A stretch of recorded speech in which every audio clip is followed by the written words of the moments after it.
Any loss has a profound impact on you, and how you handle it shapes who you are and who you become. It doesn't really matter if that loss is a job that you absolutely love, a pet, a parent, a spouse, and in our case, a child. You have to grieve that loss before you can heal and move forward. And when you don't, you kind of become stagnant in that grief, and it can even overwhelm you and cause you to spiral downward. For me, it was a series of miscarriages that shook my faith, shook my marriage, shook my life to its core, and it even had an impact on my kids. When we got pregnant with our first child, we were actually expecting twins. I had some complications, and we ended up losing our daughter's sibling. While it impacted me, at that point we were excited to have her. We went on to have 2 more successful pregnancies, not without worry and a few complications.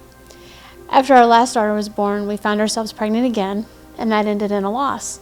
Without waiting long, we tried again, and again we got pregnant pretty quickly and then lost that one as well.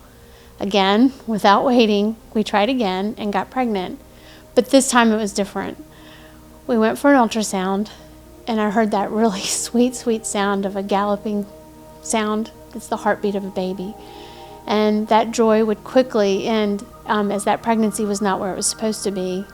And the doctor told me I had to have emergency surgery, and it would result in the termination of that pregnancy. If I didn't, the baby would continue to grow, and my uterus would rupture, and that would kill me. So it was that particular loss that started my spiral down. I would go on to have 2 more ectopic pregnancies, making it to 9 to 12 weeks each time. Never took a moment to grieve, and it became an idol and even an obsession for me to have another baby. After 3 ectopics, I would have 5 more pregnancies that all ended in miscarriage, and my heart was broken. I was so devastated that I found myself standing on a bridge, trying to figure out how to get over the fence that was likely there to keep people that were in my condition from jumping. I just wanted to be with my babies, so there was nothing else that mattered to me in the world. It was at that point I called my husband and told him what I was doing. He came and picked me up. We got an appointment and got in with a professional counselor. I experienced the grief from loss differently from my wife.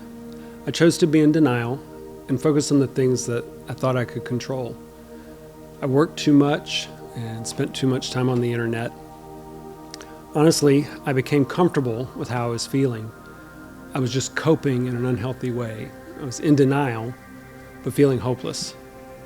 Finally, it became unmanageable, and I know God was pursuing me.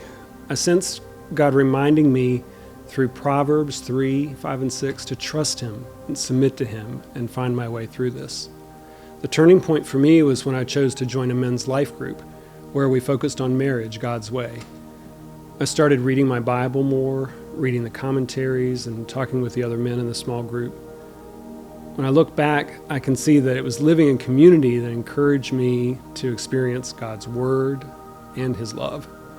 I finally felt safe to experience the feelings that I had denied for so long. I talked with my wife about getting the help we needed, and soon we were able to start a healing journey together using a Bible study. I'd really like to say that the healing was instant, but it wasn't. It would take a full year to completely grieve each loss before I could even begin to heal.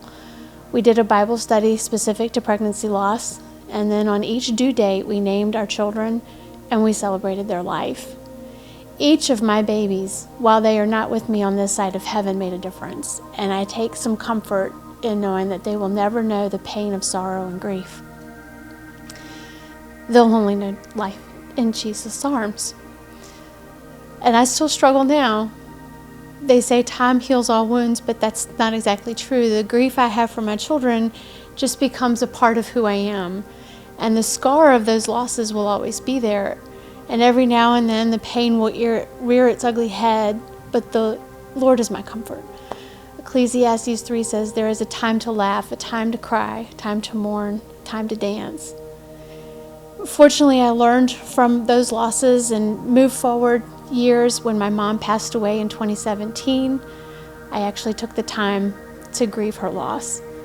And we got in with a professional counselor, and I walked through that with her. And to this day, I still struggle from time to time. it's okay to ask for help.